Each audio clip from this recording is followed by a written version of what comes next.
जी हाँ दोस्तों, आज मैं आप लोगों के लिए कुल 15 प्रश्न लेकर आया हूँ और 15 प्रश्न में से जो है कि जीके जो है कि जीएस का प्रश्न है। जीके और जीएस का प्रश्न है जो कि 15 प्रश्न बहुत ही इम्पोर्टेंट होने वाला है, जो कि देख लेते हैं इस 15 प्रश्न में से कौन कौन सा प्रश्न जो है कि बहुत बार पूछा भी गया है और हर एक एग्ज़ाम में पूछा जाता है। और नेवी के एग्ज़ाम में तो 100% इस क्वेश्चन को संभावना रहता है। तो बढ़ते हैं क्वेश्चन की ओर। पहला क्वेश्चन है, संविधान में कुल कितने अनुच्छेद हैं? तो संविधान में कुल कितने अनुच्छेद हैं, जो है कि अगर वर्तमान में पूछ देगा, वर्तमान लिखेगा तो कुछ अलग बताना है, और जो है कि था अगर पूछ देगा कि संविधान में कितने अनुच्छेद था तो कुछ अलग बताना है। तो पहले देख लेते हैं 395 या 396 या 394 या 393। तो संविधान में कुल 395 अनुच्छेद है। ए फॉर 395 अनुच्छेद है, जो कि अगर वर्तमान में पूछ देगा तो 470 के करीब जो है कि अनुच्छेद है, वर्तमान में संशोधन करके बढ़ाया गया है। बढ़ते हैं अगले क्वेश्चन की ओर। अगला क्वेश्चन है कि संविधान में वर्तमान में कितने भाग हैं? तो संविधान में जो है कि वर्तमान में कितने भाग हैं? 22, 25, 26, 28। अगर वर्तमान में पूछ देगा तो वर्तमान में आपको बता देना है 25 भाग है, जो कि संशोधन करके 25 कर दिया गया है। अगर संविधान में पूछ देगा कि संविधान में कितने भाग थे, तो संविधान में कुल भाग की संख्या जो है 22 थी। कुल कितने भाग हैं? तो 22 जो है कि संविधान में भाग है। तीसरा नंबर क्वेश्चन है, संविधान में कितने भाग थे? तो 22 भाग संविधान में थे। बढ़ते हैं अगले क्वेश्चन की ओर। अगला क्वेश्चन है, भारत में कितने देशी रियासत थे?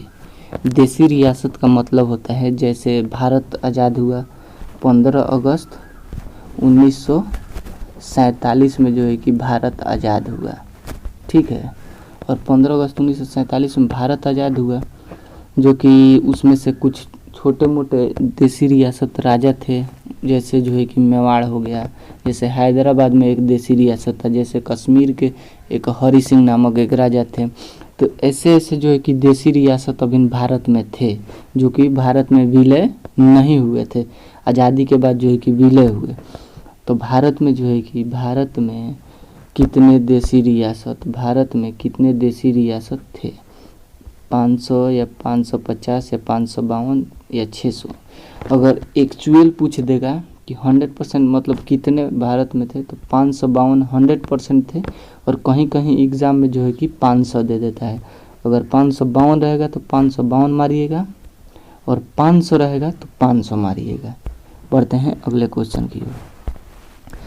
अगला क्वेश्चन है, बल का एसआई मात्रक क्या होता है? तो बल का एसआई मात्रक क्या होता है? न्यूटन, पास्कल, एम्पियर या दाब? तो बल का एसआई मात्रक जो होता है न्यूटन होता है। बल का एसआई मात्रक क्या होता है? न्यूटन। बढ़ते हैं अगले क्वेश्चन की ओर। अगला क्वेश्चन है, राजस्थान की राजधानी कहाँ है? राजस्थान की राजधानी कहाँ है? विजयनगर, जयपुर, विराटनगर, मेवाड़? तो जो है कि राजस्थान की राजधानी जो है जयपुर है। राजस्थान की राजधानी कहाँ है? जयपुर। जो कि आप लोगों को पता होगा कि राजधानी से 100% पूछता है, इसलिए जो है कि हम हर एक क्लास में जो है कि 1-2 राजधानी स्टेट से और जो है कि देश से रिलेटेड राजधानी जो है कि लेकर आ रहा हूँ। तो बढ़ते हैं अगले क्वेश्चन की ओर। तो ये क्वेश्चन था कि राजस्थान की राजधानी कहाँ है? तो जयपुर राजस्थान की राजधानी है। अगला क्वेश्चन है, असम की राजधानी कहाँ है? असम की राजधानी कहाँ है? कोलकाता, छत्तीसगढ़, दिसपुर, पटना? तो असम की राजधानी जो है दिसपुर है। असम की राजधानी कहाँ है? दिसपुर। असम की राजधानी कहाँ है? दिसपुर। बढ़ते हैं अगले क्वेश्चन की ओर। अगला क्वेश्चन है, अरुणाचल प्रदेश की राजधानी कहाँ है? अरुणाचल प्रदेश की राजधानी कहाँ है? ईटानगर या बिलासपुर या रेवाड़ी या पश्चिम बंगाल? तो जो है कि अरुणाचल प्रदेश की राजधानी जो है ईटानगर है। जो है कि ऑप्शन में मैं कुछ भी लिख दिया हूँ, जो कि आप लोगों के केवल समझने के लिए 4 ऑप्शन रहता है ना, तो जो है कि लिख दिया हूँ पश्चिम बंगाल, रेवाड़ी, बिलासपुर। लेकिन जो 100% सही ऑप्शन है वो सही होना चाहिए। तो सही जो है अरुणाचल प्रदेश की राजधानी ईटानगर होगा। अरुणाचल प्रदेश की राजधानी ईटानगर। बढ़ते हैं अगले क्वेश्चन की ओर। अगला क्वेश्चन है, मनुष्य के शरीर में मांसपेशियों की संख्या कितनी होती है।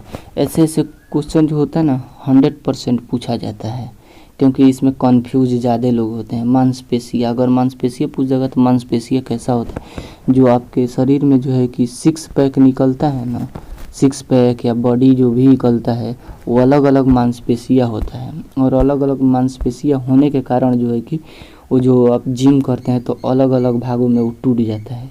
तो वही पूछ रहा है कि मनुष्य के शरीर में मांसपेशियों की संख्या कितना होता है।